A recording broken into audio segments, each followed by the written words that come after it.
sahabat Asa TV yang disayangi Allah Subhanahu wa taala, prinsip dasar dalam Islam terkait dengan perkembangan zaman yang ternyata perkembangan zaman ini banyak memberikan kemudahan-kemudahan kepada kita. Prinsip dasar dalam Islam itu adalah segala hal yang membantu dan memudahkan manusia untuk memenuhi hajat kebutuhannya itu adalah mubah. Jadi segala yang memudahkan kita itu hukum asalnya mudah. Jadi ketika ada media pembayaran ya yang memudahkan kita, sebenarnya seperti bank ya, asuransi, kemudian apa namanya reksadana, kemudian juga kalau sekarang dompet digital, kartu elektronik, itu pada prinsip dasarnya hukumnya mubah, boleh. Ya, sebagaimana dalam kaidah dikatakan ya al aslu fil muamalah al ibahah, hukum asal dalam muamalah itu semuanya mubah, apalagi konsepnya memudahkan kita. Illa madalla ad-dalil ala tahrimiha, kecuali kalau ada dalil yang mengharamkannya. Jadi sistemnya sendiri, e-walletnya sendiri itu boleh, ya. Bank itu sistemnya boleh bagus, asuransi sistemnya juga boleh bagus. Nah, tinggal ya, kenapa bank konvensional menjadi haram? Karena ada ribanya. Kenapa asuransi asuransi konvensional menjadi haram? Karena ada riba maisir gorornya gitu. Kenapa reksadana, saham dan lain sebagainya ada menjadi haram? Karena ada ribanya, ada gamblingnya ya, dan hal-hal tersebut. Jadi ya konsepnya sendiri sebenarnya ya kalau reksadana itu dan saham itu adalah kita investasi, investasi dalam Islam boleh saja.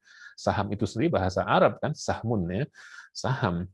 Kemudian bank juga apa sebagai mediatori ya, intermediate apa bukan intermediate ya, sebagai mediator antara penyimpan dana dengan orang yang membutuhkan dana, dan secara keamanan dan lain sebagainya itu sangat sesuai dengan konsep dasar Islam. Jadi dia boleh, cuma yang tidak boleh itu adalah yang tadi yang haram-haramnya. Nah, maka prinsip dasar ini ya harus memperhatikan yang kedua, yaitu apa yang harus dihindari. Nah, yang harus dihindari adalah hal-hal yang bertentangan dengan syariah.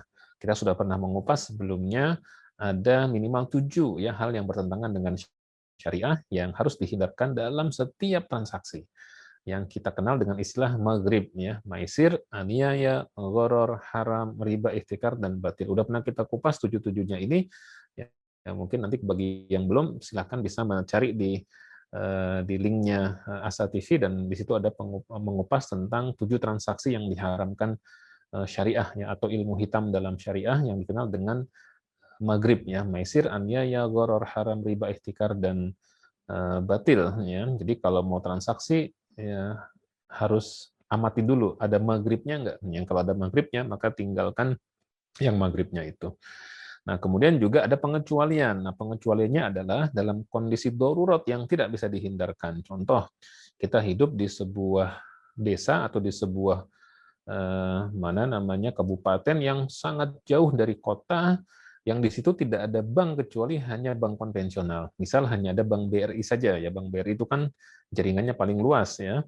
Ya, jadi ketika kita misalnya di kota itu hanya ada bank konvensional, bank syariah ada di kota yang lain, perjalanannya jauh ya, 3 jam 4 jam, dan itu melalui jalan yang sepi dan sangat beresiko kalau kita membawa uang cash ya, jalan di jalan tempat tersebut, maka sementara waktu kita menggunakan bank konvensional itu boleh. Ya, itu darurat. Nah, dalam hal di kabupaten kita, bank syariah sudah ada, maka darurat itu menjadi gugur. Tidak boleh lagi menggunakan bank konvensional, ya, kecuali sekedar alat transfer saja. Ya. Nah, atau hajat mendesak yang apabila tidak dipenuhi akan menyulitkan kebutuhan. Jadi ya seperti tadi ya, apa namanya, ada sih bank syariah, tapi ya masih sangat terbatas layanannya, misalnya gitu ya, dan kita sebagai pebisnis itu transaksi kita satu hari bisa puluhan bahkan ratusan transaksi. Yang kalau kita transfer ke 100 rekening misalnya, beda bank, ya satu kali transfer itu terkena biaya 6.000 misalnya, ya atau anggaplah biar mudah 5.000, itu kali 100 saja udah angka yang besar ya, dan itu bisa mengakibatkan kerugian dari sisi kita sebagai pengusaha. Maka menggunakan fasilitas bank konvensional hanya untuk transfer gitu ya, itu boleh ya. Kalaupun nanti muncul bunga, ya bunga tersebut harus dipisahkan, tidak boleh diakui sebagai pendapatan dan harus disodakohkan ya untuk pihak ketiga, ya untuk fakir miskin atau untuk fasilitas umum. Ya, dia apa namanya khabithun ya limanis tasabahu thayyibun limanis tahaqqahu. Jadi kalau bunga bank itu ya adalah khabith ya buruk, nah haram buat kita yang memperolehnya, tapi Toyib limanis tahakohu, buat yang menerima dari sisi kalau kita sedekahkan kepada orang lain itu dia menerima boleh-boleh saja ya.